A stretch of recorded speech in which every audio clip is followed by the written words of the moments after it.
What's going on, everybody? Josh Engleman back again on the process for Stokastic.com. It is Thursday, July 28th, final process of the week. No process show tomorrow. I am going to be in the air. I don't think the people of American Airlines would appreciate me doing a live show flying through the skies on my way to Dallas at, let's see, my flight's at 5 a.m. Eastern time. I don't think anybody wants to hear anybody do a show at, 6 a.m. in the cloak of darkness as we float through the sky. So this is it for the week. We got a lot to talk about for today. So hit that like button, subscribe to the channel, hit the notification bell so you know when everything goes live. Yesterday, we took a look at PGA. Today, we're going to look at this Saturday's UFC 277 contest. We're going to look at the card. I don't have a ton to talk about. I didn't play baseball yesterday. I do have Fantasy Cruncher up right now. So we're going to do two separate things. We're going to hit on the UFC contest at the end. For right now, though, I wanted to highlight Adam's Day from yesterday. If you're listening to this show and you don't know who Adam is, Adam would be my very regular co-host on most of the shows that I do. That would be Adam, Ship My Money Share. And he just had a good DFS day yesterday. So I just wanted to point it all out because we did live before lock for the early show yesterday and a couple notable tidbits. So it's always good to promote things when I know they went well. Now, we do have one other thing that we want to promote that is doing well, and that is PrizePicks, presenting sponsor of this show. If you use the promo code AWESEMO, AWESEMO, when you sign up at PrizePicks, you will get a $100 match deposit bonus. So if you deposit $50, they're only going to match with 50. They don't just immediately give you 100 because you put in a penny. But if you put in 100, they'll match with 100. Don't let free money slip away. Anytime you guys hear these sorts of offers, if you can continue to build on the things that you get and use it to trickle down. I know $100 might be a lot of disposable money for some of you. I can totally get that. But maybe $25, you can get to $25 in a week, and all of a sudden a month later, you've got that 100. Well, now when you deposit that into PrizePicks, you get another 100. Maybe there's another deal for a sports betting site or something along those lines down the line where you could repurpose that 100 into a different deal and roll it and roll it and roll it. Take the free money when you can, guys, because it's only going to help you. It's no burden to anybody else. So take advantage of it right now. Use that promo code AWESEMO. Get $100 on your first deposit. Adam's Day yesterday. We did the live before lock show for the early slate. He let us know it was very heavy on the Milwaukee Brewers yesterday. Wonder how that turned out. Oh, well, that's interesting. Adam Scher finished second. Now, unfortunately for Adam, it's 50K up top, 10K to second, and he lost to Broflex by a fantasy point. That's a bummer. But bing, bang, boom, right here. Adam finished second. Had Corbin Burns. Had a 5-man Brewer stack. Couldn't have worked out much better here for him. But it wasn't just Adam getting second. He was all over the top of this contest. We talk about top 1% lineups on this show a lot. So we're talking need to be in the top 118. There's almost 12,000 people here. 1, 2, 3, 4, 5, 6, and then 7 on the line. 7 lineups in the top 1%, most of which were Brewer stacks. You could even get Rocky stacks up there if you needed to. That's just an unequivocal, excellent entry from Adam, and was lucky enough. I use in quotes because I don't mean it the way that it sounds, but once you're getting up into that top 1%, you need to be lucky to put those pieces together. Losing by 1 fantasy point is not a real thing. I mean, think about it like this. He could have just as easily had 0.15 less and went from 10K to 4th, or to 3rd rather, and get 5K. The gap here with Sean's on, friend of the program as well. Shout out to Stokastic. That gap is huge, but he could have very easily slipped here and lost another 5K. So it is luck at that tippy top spot when you're just sorting between first and second and third, but giving yourself 7 bullets in the top 1% of this contest, you got to be happy about that. But Adam's Day didn't end with the early slate. We're going to head on over to the main slate, and we will quickly see Adam finish 9th in the big contest. Now, again, it's a good win. I'm sure he would have greatly preferred a couple extra fantasy points and get up into those thousands. But once again, let's point out the big stuff. Top 197 is going to get you into the 1%. 1, 2, 3, 4, 5, 6 lineups into the top 1% for the main slate last night, including 4 lineups in the top 28. That's exceptional. That's just a bad beat. You would expect to be a little bit higher than 9th at that point in time. And he did it with 4 different stacks: Red Sox, Guardians, Orioles, and Rays. Primary stacks, at least. It's a great performance. I don't know what else to say. I mean, Adam's really good. We talk about it a lot. 3 dupes of this lineup. That's kind of crazy. Neither here nor there. Fantastic output in the relay throw. Nailed the early slate. Nailed the main slate. We're not done, though. Adam in the ball 4 max last night. Chopped it up top. 15K right here. Boom. Can't ask for much more. Castillo, Scherzer, both big days. Bobby Dalbec at 8% ownership went crazy. 34 fantasy points. So Adam gets a chop. This is going to be the best thing that he did. $14,750 of profit here. Got the chop at the top. This is great. 2 separate lineups in a 355 person contest. Chopped today. Yesterday. 134.5. Same score to win it with different lineups. Adam had a 5-man naked Rays stack. Dependsack had a 4-3 Reds Guardians stack. Insane. So great work there from Adam. Oh, wait, hold on. Not done. Into the battery, single entry. Adam hits second into the battery. 459 entries. Got to second. 3,500 to win. Believe that's the same. Yeah, 134.5. So same lineup that was in that 4 max that shipped. Ended up taking second in this single entry. So huge day for Adam in the early slate. Huge day for Adam in the main slate. Just a really nice night overall.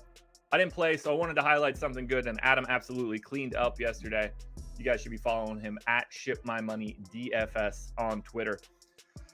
Now, we're going to talk UFC. And speaking of Adam, I will be attending this UFC with Adam this weekend. He has qualified for the MMA Live final. 10 guys left in that one, so he's got a really good chance at 100K. So we are heading to Dallas tomorrow. And I just wanted to take a look at, the contest that we've got going on for tomorrow. So let's pull that up and get that locked and loaded. We don't have projections yet up at Stokastic, but I would imagine they'll be up soon-ish, probably sometime in the afternoon today, if I had to guess. How did I make the Excel go away? There we go. We back. Let's make that a little bit bigger. There we go.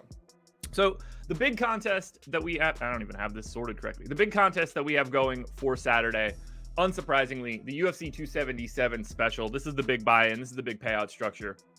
$25 to get in, 150 max, 37,000 entries. So it's going to cost you $37.50 to max this bad boy.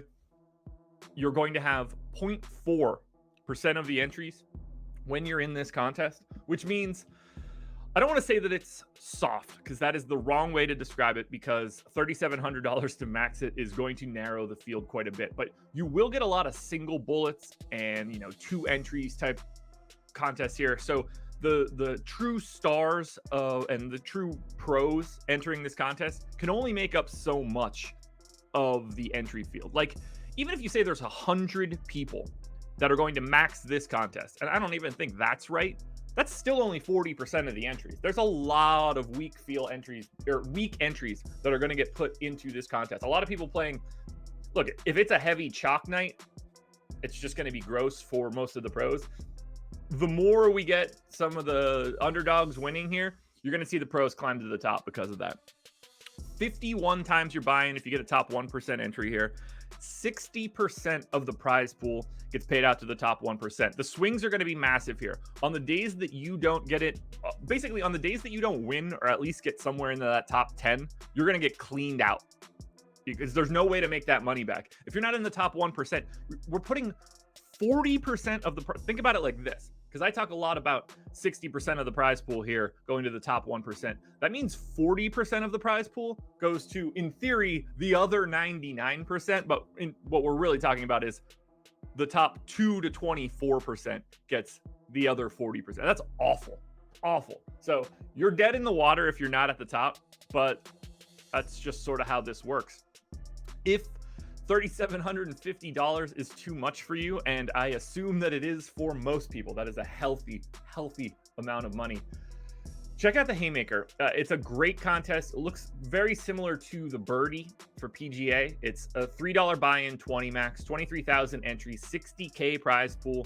You're going to get 47% of the prize pool going to the top 1%. It's going to be the softest MMA contest that you can get into, and it's got a 40 times your buy-in ratio for getting an average 1% lineup.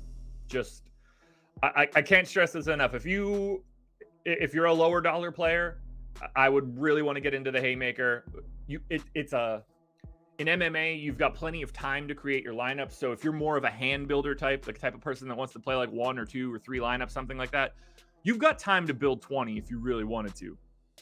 But there's no rush to do any of this stuff. So $60, best payout structure you could ask for, highly recommended. If you've got $7,200, you can get in the UFC 277 knockout special. This is a massive contest. $450 to get in, or 450 entries, $555 to get in. It's a 13 max, $225,000 in prizes. Payout structure is a little harder, but you're saving 5% of your money on rake in comparison to the 277 special. But we're talking about a contest that is mostly for pros. And then you get into the 3 options for 150 max. You've got the arm bar at $5. That's a 12,000 person field, 50K prize pool. You've got the hook, $8. Slightly smaller field, but same size prize pool. Both are 50K. I think both of those contests are pretty similar. I don't see much of a difference. You get a slightly better payout structure for the arm, but you are taking on a little bit more risk. And then for the hook, you're paying basically 1% less rake. I'd say that both of those contests are, as far as I'm concerned, equal. Then you hit this giant group of single entry contests: flying knee, clinch, contender. You get the 3 max triangle. You get the counter punch, which is a single entry. They're all fine. I don't have anything get in them for sure if you want to. I don't have much to say. I would prefer to get into the Haymaker as my first piece of business. And then you get to the mini max, which I think is a legitimately terrible contest this week. $1 buy-in, 83,000 entries. So if you're going to win anything, you got to be first. There's no, if you're not chopping first, you're totally screwed here. It's 150 entries, obviously, 70K prize pool that only pays out 27% of the prize pool to first. You know what? That sounds so preposterous that I feel like I typed this in wrong and I'm going to have to correct myself. So let's take a look here. I wanted to look at some of the salaries before we got out of here, but let me pull up that mini max quickly, because I feel like I got this one wrong. I feel like I didn't change the size of the contest. It's just one of those things where, I'm looking at it. Maybe I'm wrong. I've been wrong before, folks. Let's make that screen brighter, too. I don't know if that does anything for you guys, but I just realized I couldn't see. Okay. So we need 83,237. 83,237. 18,623. No, I got it right. Okay, so the mini max is just shit. 150 to get in it. 22 times your buy-in if you get a top 1% lineup. So on average, you get $22 back on that dollar. I don't recommend playing the mini max this week. I think it's a truly not good contest to get into. I would much rather put 20 into the Haymaker, get into the flying knee, get into the clinch. There are just so many. Even get into the counter punch. It's slightly better there. Better payout structure too if you pop a win. Ugh. Anyway, I will be playing the UFC 277 special. This is going to be outside the purview of this video, so I'm not going to mark it down or anything. But since I'm going to be in attendance, I'm going to let it rip, and we're going to chase some big money. Now, just to look at just so you guys know what's going on for this, I can make this a little bit bigger. We've got a really interesting scenario going on at the top if you're an MMA fan. Amanda Nunez is 9,200, I believe. I don't know why I just talked like Jason Roslin there, but 9,200. Juliana Pena, 7K. For those of you that don't follow the UFC, Juliana Pena just recently beat Amanda Nunez. Not only that, Juliana Pena, the champion heading into this fight. She is a sizable underdog. Have we seen any line movement here? Not really. I mean, it got a little dicey for a while. I don't trust any of those lines, but no, we've been. Oh, that's way too far back. Yeah, this line has been staying pretty clearly in this 230 range. So I'm expecting Juliana Pena to at least have some mildly interesting ownership. The odds that this fight goes under 2.5 rounds, we're talking a coin flip. So we're sort of expecting a finish here. Fight goes to a decision. We're talking, plus 180. There's going to be heavy ownership on this fight. I don't know how much Amanda is going to get, although she's close to even money to win this fight by TKO, whereas Pena doesn't have the same sort of outs. Amanda winning inside distance is the favorite right now. Pena doing it is like a 20% chance. She's like plus 450, something like that. It's going to be a fascinating fight to play with from an ownership perspective. We've also got Brandon Moreno, Kai Kara France fighting for an interim title. These guys have fought before. These, like, Pena and Kai Kara France both feel like ultra live dogs. That is going to be a really interesting mechanism at the top. Like, Moreno and Kai Kara France, you'll probably see get stacked a little bit more frequently. These are guys that volume can play a role. Now, is this something that I'm going to be doing? No. But fight goes to a decision. It's more likely than not to go to a decision. We're not expecting a finish here on either side. Moreno, plus 400 or 500 to win by TKO. Similar odds for submission. Kai Kara France has no chance for a submission, essentially, and he's more likely for the TKO. So there's a chance that these guys just beat the living hell out of each other on the feet and last for 25 minutes and get there from strikes.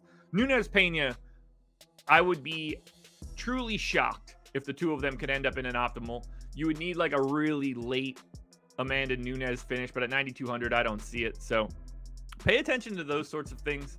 The rest of this card is loaded. I'm really excited to be there for it, but keep your eyes peeled for the top of that big UFC contest, because I'm hoping one of Adam and I, particularly me, ends up at the top of the UFC 277 special. I'll let him take the final. That's for sure. We're done here, folks. That is it. Took a look at baseball from yesterday. Shout out to Adam's results for that. And then this is what we've got going on for UFC 277. Remember, no process show tomorrow. We're back again on Monday morning. Thank you to PrizePicks for sponsoring this video. I greatly appreciate it. Use that promo code AWESEMO when you sign up. AWESEMO. Get a $100 match deposit bonus. Enjoy the weekend, everybody, or at least in this case for me, I'm going to enjoy the long weekend. I'll see you guys again on Monday. Peace.